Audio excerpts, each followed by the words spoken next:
Hello aspirants, welcome to our channel. आज का हमारा टॉपिक है वैदिक एज का पार्ट 2। पार्ट 1 हम कंप्लीट कर चुके हैं, आप उसको देख सकते हैं जाके। चलिए पार्ट 2 के क्वेश्चन स्टार्ट करते हैं। Question number 19। The Vedas are considered the earliest literary record of Indo-Aryan civilisation. There are 4 Vedas. First one is Rig Veda, second one is Samaveda, third is Yajurveda and the fourth one is, चलिए देखते हैं इसका राइट ऑप्शन।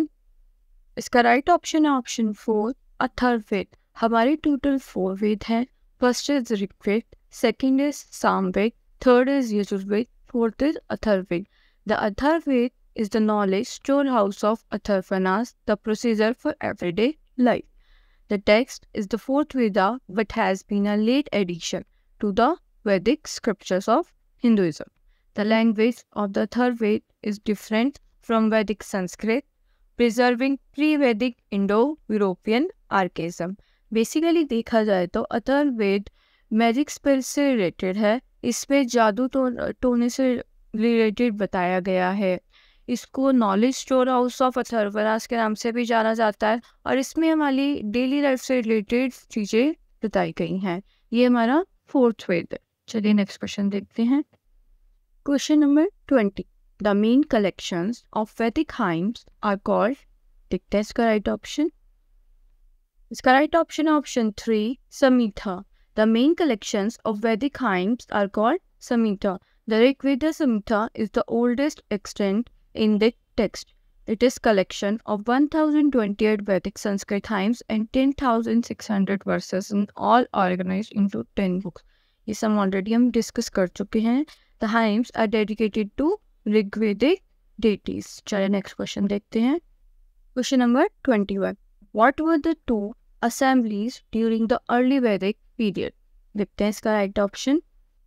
इसका right option option 3 Samiti and Sabha.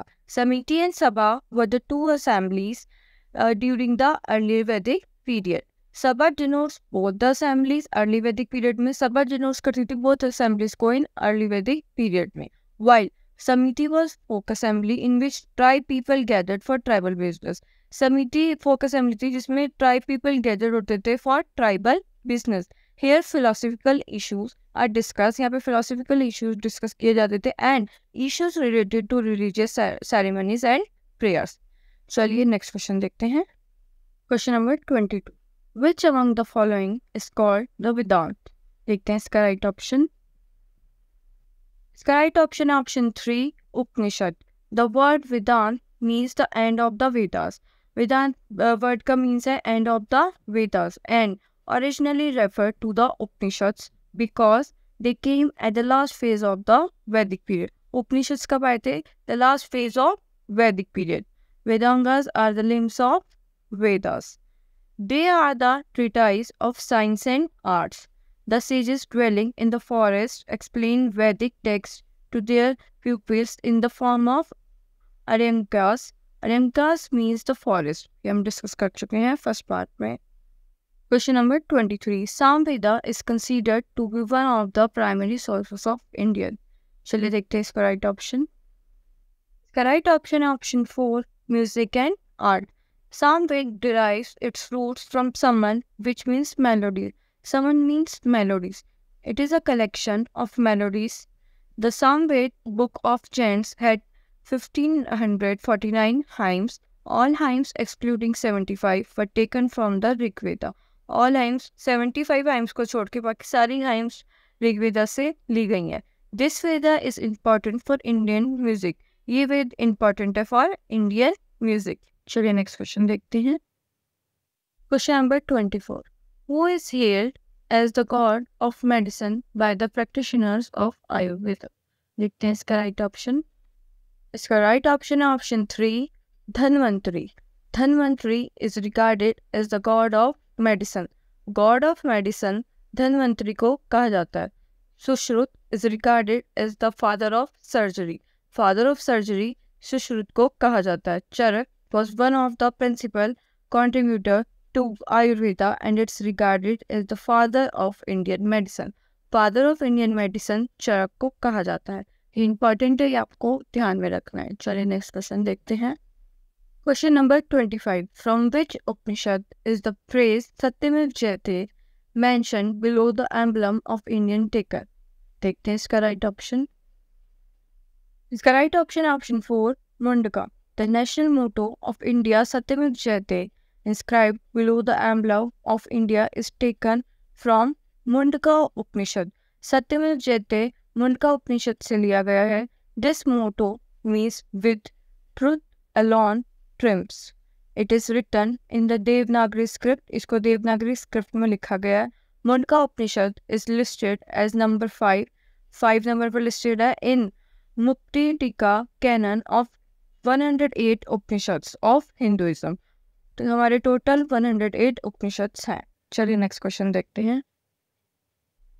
Question number 26. The caste system of India was created for. देखते हैं इसका right option. इसका right option है option 4 occupational division of labour. The caste system was created. उस time पर caste system इसलिए बनाया गया था for occupation division of labour. Occupation division labour के ऑक्यूपेशन डिवीजन के लिए and was flexible during the Vedic period. It was defined by a person profession. ये डिफाइन करता था पर्सन के प्रोफेशन के बारे में. It started getting rigid during the letter वैदिक पीरियड. लेटर वैदिक पीरियड में ये रिजिड होना शुरू हो गया. रिजिड मतलब कठोर. चलिए नेक्स्ट क्वेश्चन देखते हैं. Question number 27. The crop which was not known to Vedic people is. देखते हैं इसका राइट ऑप्शन. इसका राइट ऑप्शन है ऑप्शन 4 टोबैको. टोबैको के बारे में वैदिक एज के लोगों को नहीं पता था. वीट बार्ले एंड राइस के बारे में लोगों को पता था. Wheat barley rice were the major food grains consumed of Vedic people. Tobacco was not known to Vedic people. चलिए next question देखते हैं. Question number 28. Subject matter which Manusmriti deals with is related to. देखते हैं इसका right option. इसका right option है option 3 law. Manusmriti is the law code of Hindu society. ये आपने ध्यान में रखना है. चलिए next question देखते हैं. Question number 29. The term Upanishad literally implies. देखते हैं इसका राइट ऑप्शन. इसका राइट ऑप्शन है ऑप्शन 3 सिटिंग नियर. उपनिषद जो वेदों के बाद में आए थे. Upanishad means sitting down near. Upanishad का मीनिंग है sitting down near, referring to the student sitting down near the teacher while receiving esoteric knowledge. चलिए नेक्स्ट क्वेश्चन देखते हैं. Question number 13. The way which deals with the rituals is known as. देखते हैं इसका right option. इसका right option है option 2 Yajurveda. Yajurveda हम already discuss कर चुके हैं. ये रिचुअल से एसोसिएटेड है. Yajurveda is a compilation of ritual offering formulas. चलिए अब हम वीडियो का एंड करते हैं. थैंक यू सो मच आपने हमारी वीडियो देखी. आई होप आपको हमारी क्वेश्चंस इंपॉर्टेंट क्वेश्चंस अच्छे लगे होंगे. प्लीज़ हमें सपोर्ट कीजिए. चलिए मिलते हैं नेक्स्ट वीडियो में. Please like subscribe and share.